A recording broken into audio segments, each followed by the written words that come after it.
कहते हैं बहुत साल पहले जब ये दुनिया थोड़ी अलग थी, रहस्यों से भरी हुई, और जंगल वो इतने घने थे कि सूरज की रोशनी भी शायद मुश्किल से जमीन तक पहुंच पाती थी। हाँ बिल्कुल। तब कहते हैं कि देवता और इंसान वो एक ही मिट्टी पर रहते थे, एक ही हवा में सांस लेते थे।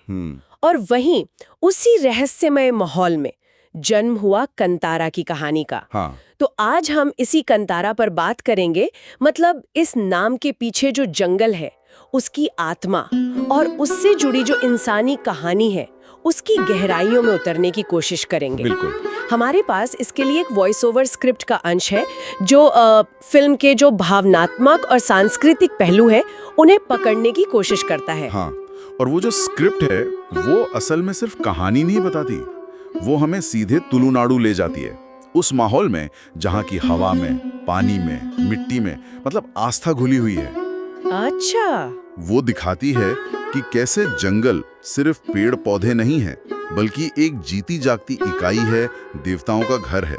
और इसी पवित्र जमीन पर वो संघर्ष पनपता है जो कहानी का दिल है एक तरह से। तो आज हमारी कोशिश यही रहेगी कि इस स्क्रिप्ट के आईने में कंतारा का जो असल पैगाम है उसे समझें, जैसे ये भूतकोला की परंपरा क्या है और ये इतनी जरूरी क्यों है, कैसे ये कहानी पीढ़ी दर पीढ़ी चले आ रहे वादों को, फिर उनके टूटने को और उसके नतीजों को दिखाती है। और सबसे जरूरी ये जो आस्था और अहंकार या कहें परंपरा और तथाकथित विकास की जो रस्साकशी है वो हमें क्या सिखाती है। बिल्कुल। ठीक है, तो चलिए इस स्क्रिप्ट के पन्नों को पलटते हैं। सबसे पहले कंतारा, स्क्रिप्ट में इसका जिक्र कैसे आता है? क्या ये सिर्फ एक नाम है या कुछ और भी? नहीं, स्क्रिप्ट इसे महज एक नाम की तरह नहीं देखती। उसमें एक लाइन है जो कहती है कंतारा मतलब सिर्फ जंगल नहीं, ये वो अनकही पहेली है जहाँ जमीन आसमान से मिलती है और देवता इंसानों के कान में फुसफुसाते हैं। वाह। तो ये जो रहस्यमय जंगल वाली भावना है ना, उसको उभारती है स्क्रिप्ट।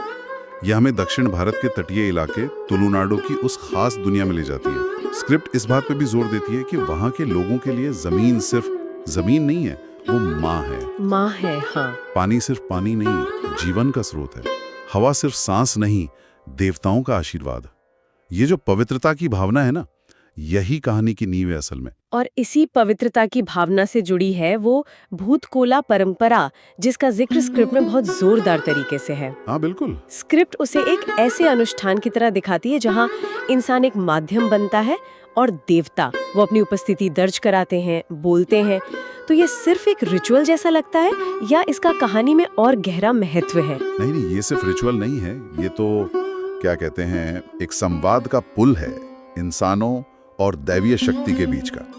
स्क्रिप्ट बताती है कि भूतकोला वो पल है जब पर्दा उठता है और नाचता हुआ शरीर महज शरीर नहीं रहता, वो देवता की वाणी बन जाता है। अच्छा। तो ये सिर्फ कोई सांस्कृतिक प्रदर्शन नहीं है, ये न्याय का मंच है, चेतावनी का जरिया है और आस्था की सबसे तीखी अभिव्यक्ति है। तुलुनाडु की संस्कृति में इसका स्थान बिल्कुल केंद्र में है और स्क्रिप्ट इसे कहानी के हर अहम मोड़ पर इस्तेमाल करती है। इसी के जरिए हमें पता चलता है कि देवता क्या चाहते हैं, उनका गुस्सा कैसा है और उनका न्याय क्या है। ये परंपरा उस समुदाय की मतलब सामूहिक चेतना का प्रतीक है। स्क्रिप्ट में एक राजा और उसके देवता से मिले वरदान का भी जिक्र है। क्या कहानी की जड़ें यहीं से शुरू होती हैं या ये सिर्फ एक पुरानी कथा है जिसका आज के संघर्ष से कोई सीधा ताल्लुक नहीं? नहीं, ये सिर्फ किस्सा नहीं है, ये उस समझौते की कहानी है जो इंसान और प्रकृति के बीच हुआ था एक तरह से। स्क्रिप्ट के मुताबिक राजा को शांति चाहिए थी और उसने जंगल के देवता पंजुर्ली से मदद मांगी। देवता ने जमीन दी, खुशहाली दी, लेकिन एक शर्त रखी, इस जमीन का सम्मान करना, इसे सहेजना, ये तुम्हारी अमानत है, मेरी निशानी। हाँ, शर्त कि सम्मान करना है। बिल्कुल। स्क्रिप्ट इस बात पर जोर देती है कि ये महज जमीन का टुकड़ा नहीं था, ये विश्वास की नींव थी। लेकिन स्क्रिप्ट ये भी बताती है कि वो नींव वो दरकने लगी। एक पंक्ति है, वक्त की धूल जमती गई, वादे धुंधले पड़ गए। राजा के वंशज भूल गए कि जंगल सिर्फ लकड़ी और जमीन नहीं, वो देवता का घर है। इसके बाद क्या हुआ? इस भूलने का नतीजा क्या निकला? हाँ, और अगर हम इसे थोड़ा बड़े परिप्रेक्ष्य में देखें तो यहीं से लालच की एंट्री होती है कहानी में। अच्छा। स्क्रिप्ट इसे बहुत मार्मिक ढंग से कहती है। इंसान की भूख बढ़ी और उसने उसी जंगल को काटना शुरू कर दिया जिसे पूजने का वचन दिया था। पेड़ गिरे, जमीन खोदी गई और देवता की आत्मा कराह उठी। वो जो पवित्र समझौता था वो टूट गया। वादा सिर्फ भूला नहीं गया, उसे रौंदा गया। और जब आस्था की जगह लालच ले लेता है तो संघर्ष तो होना ही है। प्रकृति का संतुलन बिगड़ा और यहीं से कहानी का मुख्य टकराव शुरू होता है। और ये टकराव स्क्रिप्ट के अनुसार कई स्तरों पर है। राज सत्ता बनाम लोक सत्ता, सरकार और जमींदार बनाम देवता और ग्रामीण। ये पढ़कर ऐसा लगता है कि ये सिर्फ दो गुटों की लड़ाई नहीं है, बल्कि दो विचारधाराओं की टक्कर है। बिल्कुल सही। स्क्रिप्ट इसे महज जमीन विवाद के तौर पर नहीं देखती। वो कहती है ये मिट्टी की लड़ाई नहीं, ये मिट्टी की आत्मा की लड़ाई है। आत्मा की लड़ाई। हाँ। एक तरफ वो लोग हैं जिनकी जड़ें जमीन और परंपरा में गहरी हैं, जिनके लिए देवता और जंगल जीवित सच है। स्क्रिप्ट उन्हें धरती के बेटे कहती है। धरती के बेटे, हाँ। और दूसरी तरफ वो ताकतें हैं, चाहे वो सरकारी नुमाइंदे हों या जमींदार, जो जंगल को सिर्फ मुनाफे का जरिया मानते हैं। स्क्रिप्ट उनके रवैये को अहंकार कहती है। तो ये सीधी टक्कर है आस्था बनाम अहंकार की, सम्मान बनाम शोषण की, परंपरा बनाम उस आधुनिकता की जो अपनी जड़ों को भूल चुकी है। स्क्रिप्ट का ये हिस्सा मुझे बहुत असरदार लगा, जहाँ वो कहती है कंतारा सिर्फ कहानी नहीं, एक आईना है। ये दिखाता है कि जब इंसान कुदरत से मुंह मोड़ता है तो वो असल में खुद से मुंह मोड़ लेता है। क्या यही फिल्म का केंद्रीय संदेश है? हाँ, ये बिल्कुल मर्म की बात है। स्क्रिप्ट बार बार इसी विचार पर लौटती है। देवता का गुस्सा, जंगल की चीख पुकार और इंसान का बढ़ता लालच, ये तीनों धागे मिलकर कहानी का ताना बाना बनते हैं। स्क्रिप्ट चेतावनी देती है, जंगल की शांति भंग मत करो, क्योंकि वहां सोया हुआ देवता जब जागता है तो प्रलय लाता है। ये सिर्फ डराने वाली बात नहीं है, ये असल में इकोलॉजिकल बैलेंस बिगड़ने का प्रतीक है। अच्छा, एक प्रतीक की तरह। हाँ, जब आप प्रकृति का सम्मान खो देते हैं तो आप अपनी पहचान, अपनी संस्कृति और अपनी आत्मा का एक हिस्सा खो देते हैं। जंगल महज संसाधन नहीं है, वो जीवन और आस्था का स्रोत है। स्क्रिप्ट कंतारा को सिर्फ तुलुनाडु की कहानी नहीं, बल्कि दक्षिण भारत की आत्मा के रूप में पेश करती है। ये काफी बड़ा दावा है। क्या ये सिर्फ भावनात्मक अपील है या इसके पीछे कोई ठोस आधार है? हाँ, सुनने में शायद बड़ा दावा लगे, पर मेरे ख्याल से ये भावनात्मक अपील से ज्यादा है। स्क्रिप्ट ये तर्क देती है कि भारत की असली पहचान शायद बड़े शहरों की चकाचौंध में नहीं है, बल्कि उन अनगिनत गांवों और कस्बों में बसती है, जहां आज भी प्रकृति के साथ एक गहरा आध्यात्मिक रिश्ता कायम है, जहां लोग धरती को माँ कहते हैं और पेड़ों में देवताओं का वास मानते हैं। सही बात है। कंतारा इसी भावना को, इसी रिश्ते को पर्दे पर उतारती है। ये उन मूल्यों की याद दिलाती है जो शहरीकरण और तथाकथित विकास की अंधी दौड़ में कहीं पीछे छूटते जा रहे हैं।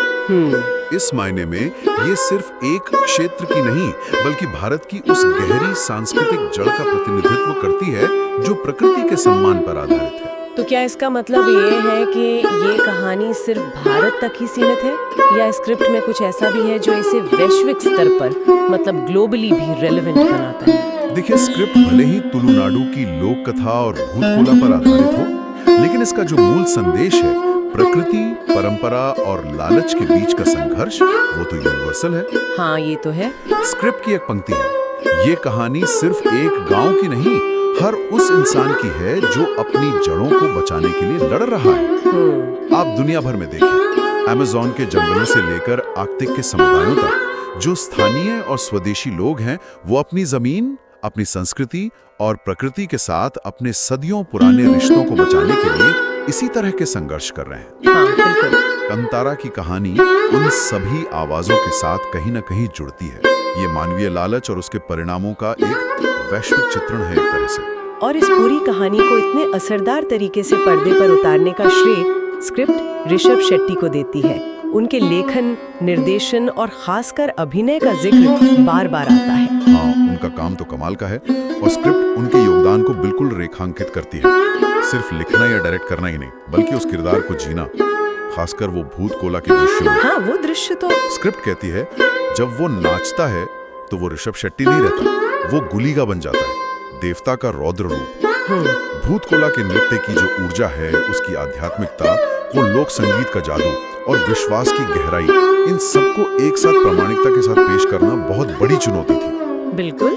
और स्क्रिप्ट के अनुसार शेट्टी का प्रदर्शन उस अनुभव को दर्शकों की रगों में उतार देता है। वो सिर्फ एक्टिंग नहीं लगती, एक तरह की ट्रांस अवस्था लगती है। हाँ, बिल्कुल महसूस होता है वो।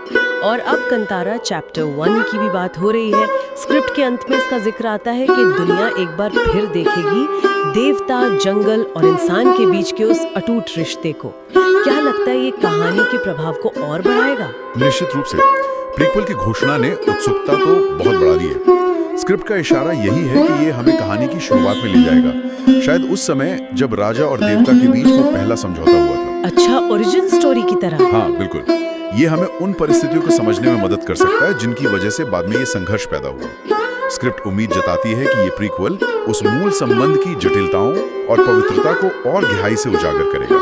ये देवता, जंगल और मनुष्य के त्रिकोण पर एक नया वैश्विक संवाद शुरू कर सकता है। तो अगर हम इस पूरी चर्चा को समेटें तो स्क्रिप्ट के जरिए हमने देखा कि कंतारा सिर्फ एक रहस्यमय जंगल की कहानी नहीं है, ये उससे कहीं ज्यादा है। हाँ, ये पीढ़ी दर पीढ़ी चले आ रहे वादों और उनके टूटने की कहानी है। ये आस्था बनाम अहंकार, परंपरा बनाम आधुनिकता के उस शाश्वत संघर्ष को सामने रखती है। बिल्कुल। और सबसे बढ़कर ये प्रकृति का सम्मान करने और अपनी जड़ों से जुड़े रहने का एक शक्तिशाली आह्वान है। बिल्कुल सही कहा आपने। और स्क्रिप्ट का अंत हमें एक बहुत ही शक्तिशाली विचार के साथ छोड़ता है, जो शायद पूरी फिल्म का सार भी है और एक चेतावनी भी। वो पंक्ति है, जंगल को मत छुओ, उसके रहस्य को मत छेड़ो, क्योंकि वहां देवता सोते नहीं, वे जागते हैं। वाह! ये महज एक डायलॉग नहीं है, ये प्रकृति की उस शक्ति का प्रतीक है जिसे हल्के में नहीं लिया जा सकता। ये याद दिलाता है कि संतुलन भंग करने के परिणाम वो गंभीर होते हैं। ये वाकई एक गहरा विचार है और ये शायद हमारे सुनने वालों के लिए भी सोचने का एक बिंदु छोड़ जाता है। स्क्रिप्ट हमें दिखाती है कि एक खास संस्कृति में प्रकृति और इंसान के बीच कैसा संतुलन था और उसके टूटने का नतीजा क्या हुआ।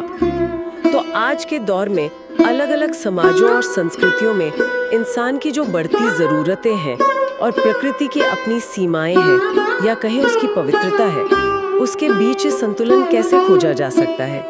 क्या ये संतुलन मुमकिन भी है? और जब ये संतुलन बिगड़ता है, जैसा स्क्रिप्ट में दिखाया गया है, तो उसकी कीमत सिर्फ कुछ लोग चुकाते हैं या पूरी मानवता? ये सवाल कंतारा की कहानी हमें विरासत में दे जाती है।